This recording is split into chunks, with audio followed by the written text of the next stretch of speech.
स्वामी समर्थ. कशा आहात मंडळी? मस्त ना? मस्त मजेतच असाल. चला तर मग मऊ लुसलुशीत अगदी सॉफ्ट आपले थालीपीठ लहानांपासून मोठ्यांपर्यंत आवडणारे हे थालीपीठ आहेत. मुलांची सकाळची स्कूल चालू झाली आहे आणि मुलग्याला सकाळी पाहिजे होते ते म्हणजे आज टिफिनसाठी थालीपीठ. मग म्हटलं थालीपीठाचं पीठही शिल्लक नाही आहे, करायचं काय? तर ही रेसिपी नक्की ट्राय करा.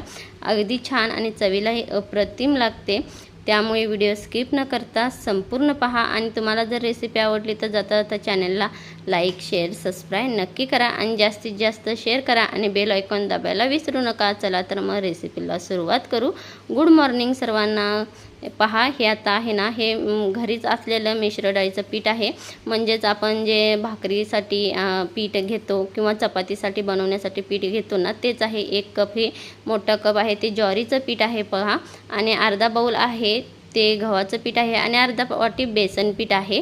आणि ही कोथिंबीर घेतलेली आहे आणि ह्याच्यामध्ये तुम्ही कांदाही वापरू शकता. हे ते घेतलेला आहे. हा लसूण आहे, ही हिरवी मिरची, कढीपत्ता वाटण्यासाठी आणि आल्याचे तुकडे आणि त्याचबरोबर हे जिरे आणि धने घेतले आहेत. जरी तुम्ही धना पावडर वापरला तरीही चालेल, परंतु ही धन्याचे ओबडधोबड क्रीस असतात ना, ते दाताखाली खूप छान लागतात आणि चवीलाही अप्रतिम आपले थालीपीठ तयार होतात. त्यामुळे व्हिडिओ स्किप न करता संपूर्ण पहा. चला तर मग आता हे वाटण आहे ना, ते मी आधी सर्व वाटण करून घेते. पहा. आणि तुम्ही ओली मिरचीचं ना वाटण थोडं कमी घेतला तरीही चालेल. आणि कढीपत्ता हा वाटणामध्ये टाकायचा आहे बरं का. खूप छान कढीपत्त्याचा स्वाद येतो आणि चवीला खूप छान होतात. मी सकाळीच मुलग्याच्या नाश्त्यासाठी बनवले होते आणि मी आधी रेसिपी घरी ट्राय करते आणि माझ्या मिस्टरांना मुलांना ते आवडली ना तरच मी तुमच्याबरोबर शेअर करते पहा. आणि मिरचीचं प्रमाण थोडंफार कमी जास्त तुम्ही करू शकता. चला तर मग आता ह्याचं मी वाटण करून घेते. हे पहा, ह्याचं आता वाटण तयार झालेलं आहे. आता आपण ना आधी जे पीठ घेतलं आहे ना, ते छान असं चाळणीने चाळून घेऊ. 1 कप ज्वारीचं पीठ घेतलं आहे पहा, ते पण छान असं चाळून घेते. ह्याच्यामध्ये 1 वाटी गव्हाचं पीठ, अर्धी वाटी गव्हाचं पीठ, अर्धी वाटी बेसन पीठ घेऊन ना छान असं सर्व पिठे मिक्स करायचे आहेत. आधी सर्व पिठे मिक्स करूनच वापरायचे आहेत बरं का. त्यामुळे काय होईल, आपले खुसखुशीत आणि पातळ थालीपीठ खूप छान होतात. आता ह्याच्यामध्ये मी मीठ वापरलं आहे चवीनुसार, थोडासा गरम मसाला, हळद आणि हिंग पावडर घेतलेले आहे. बाकी काही ह्याच्यामध्ये मसाले मी वापरले नाही. आणि ह्याच्यामध्ये तुम्हाला जर चिली फ्लेक्स वापरायचे असेल तरी तुम्ही वापरू शकता, खूप छान होतात. आणि ह्याच्यामध्ये कांदाही घालतात, परंतु गरमीचे दिवस आहेत आणि टेम्परेचर तर भरपूर आहे आणि आपण सकाळी मी जवळजवळ 6:30 पावणे 7 वाजता ही थालीपीठ बनवत आहे पहा. आणि माझा मुलगा खाणार आहे किती वाजता, तर 11 साडे 11 वाजता त्याचा लंच टाईम होतो, त्यावेळेला तो खाणार आहे. त्यामुळे मी ह्याच्यामध्ये कांदा वापरत नाही आहे. तुम्हाला जर हव्या असेल ना तर तुम्ही कांदाही वापरू शकता बरं का. आता ह्याच्यामध्ये ना कोथिंबीर घेते. ह्याच्यामध्ये भरपूर अशी कोथिंबीर आणि कोणती भाजी असेल मेथीची ते तरी तुम्ही ह्याच्यामध्ये टाकू शकता.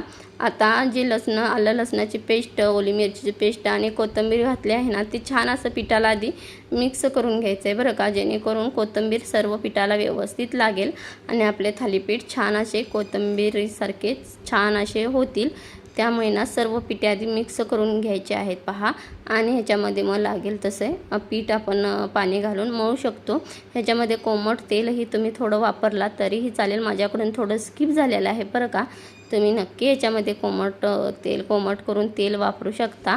आणि तुमच्या मुलांना आवडतात का थालीपीठे असे मला नक्की कमेंटमध्ये सांगा. आता जसं जसं लागेल तसं ना ह्याच्यामध्ये पाणी घेऊन ना पीठ थोडंसं सैलसरच मळायचं आहे बरं का. जास्त घट्टही मळायचं नाही आहे. लागेल तसे पाणी घ्यायचं आहे आणि सैलसरच मळायचं आहे. आता मी मिक्सरच्या भांड्यामध्येच पाणी घेतलं होतं, कारण की त्याच्यामध्ये ना मिरचीचं ते वाटपाचं हे होतं ना, त्यामुळे बघा आता हे सैलसर असं पीठ मी मळून घेतलेलं आहे. आता एक 5 मिनटासाठी ना ह्याच्यावरती झाकण देऊन ना छान असं 5 मिनटासाठी आपण ठेवून देऊ. म्हणजे काय होईल, आपलं चांगलं पीठ भिजेलही. चला तर मग आता आपलं पीठही छान असं भिजलं गेलं आहे. तुम्ही बघू शकता किती सैल झालेलं आहे पीठ. चला तर मग आता आपण ह्याचे ना छान असे लहान लहान गोळे करून ना थालीपीठं कापडावरती छान असे थापून घेऊ. कॉटनचं कापड घ्यायचं आहे पहा आणि कॉटनचं कापडामध्ये ना असं पाण्यामध्ये ठेवून द्यायचं आहे, जेणेकरून काय होतं, कापडही आपलं व्यवस्थित भिजलं जातं आणि स्वच्छ कापड घ्यायचं आहे बरं का. आता इकडे ना मी आधी तवा गरम करत ठेवते. आणि जर सकाळच्या नाश्त्याची गडबड असेल ना तर रात्रीच याची तयारी करून ठेवावी बरं का. कारण की काय होतं, आपल्याला आवरायचंही असतं आणि रात्री जर तयारी केली तरी अतिउत्तम. मी रात्रीच कोथिंबीर तेन सर्व नीट करून चिरून धुवून तेन ठेवलं होतं आणि लसूण तेन ही चिरून तेन ठेवलं होतं आणि पीठही साईडला काढून म्हणजे ठेवून दिलं होतं. त्यामुळे काय होतं, पटकन आपण आंघोळ केली ना की पटकन असं नाश्त्यासाठी मुलगा आणि मुलं जर आपले पाहतोच आता इतकं आपल्यासारखं नाही आहे हो. आता मुलांचे खूप बिझी रुटीन झालं आहे आणि त्यांना पोटभरीचं घरी आपण खायला देणं हेही खूप महत्त्वाचं आहे बरं का. बिस्किट किंवा खारी टोस्ट हे खाण्यापेक्षा ना मुलांना आता माझा मुलगा काय करतो, जातावेळी पण मी त्याला असंच चपाती भाजी केली असली तर चपाती भाजी देते खायला. त्यामुळे तो खाऊन ते बरोबर 7 वाजता घरातून बाहेर पडतो. ते दुपारी 1, 1:30, 2 वाजतात त्याला येण्यासाठी. त्यामुळे काय होईल, बाहेरचं खाण्यापेक्षा हे घरचं आपलं हेल्दी खाल्लेलं कधीही चांगलं. पहा आता छान असे मी थालीपीठ आहेत ना ते थापून घेतलेले आहेत. तवाही आपला गरम होत आहे. इकडे मी तवा ठेवलेला आहे पहा. आणि सकाळची घाई आहे, थोडा पसारा झालेला आहे, थोडं स्किप करा बरं का. आता तव्यावरती टाकून ना असं पाणी थापून कापडावरती छान असं कापड अलगद उचलवून द्यायचं आहे. आणि जे थालीपीठ आहे ना त्याला कडन थोडंसं तेल सोडून, जे आपण होल पाडले आहेत ना त्याच्यामध्ये पण थोडं तेल सोडायचं आहे. जेणेकरून काय होईल, आपल्या थालीपीठाला तेलही व्यवस्थित लागेल. कडेन छान असं सोडून द्यायचं आहे. तेलाऐवजी तूप वापरला तरी अतिउत्तम. आता ह्याच्यामध्ये झाकण ठेवून देते. 5 मिनटं वाफेवरती आपलं बारीक गॅसवरती शिजवायचं आहे बरं का. भाजून घ्यायचं आहे ह्याला. आणि आता दुसरं थालीपीठही मी छान असं थापून देते आणि याच पद्धतीने मी सर्व थालीपीठे बनवून घेते. अगदी पातळ थापायचं आहे बरं का. कारण की जेवढं पातळ थापाल तेवढ्या आपल्या थालीपीठाला टेस्टही खूप छान येते आणि खायलाही क्रिस्पी छान लागतात. त्यामुळे असे पातळच थापून द्यायचे आहेत. पहा आता इकडे छान असं आपलं थालीपीठ तयार होत आहे, तुम्ही बघू शकताय. चला तर मग या पद्धतीने सर्व मी थालीपीठं बनवून घेते. पहा इथे मी सर्व थालीपीठे असे बनवून घेतलेले आहेत आणि छान असे मऊ आपले थालीपीठ तयार झालेले आहेत. सॉफ्ट तुम्ही पाहू शकताय. मी किती जरी गोळा केला हातामध्ये तरी ते मोडत नाही आहे. तुम्ही बघू शकताय की ते छान मऊ आणि पातळ आपले थालीपीठ तयार झालेले आहेत. चला तर मग जाता चॅनेलला लाईक, शेअर, सबस्क्राईब नक्की करा आणि कमेंटमध्ये सांगायला विसरू नका. त्यामुळे पहा इथे दहीबरोबर खूप छान लागतात. मुलग्यालाही टिफिनला मी दही आणि थालीपीठ दिलं होतं.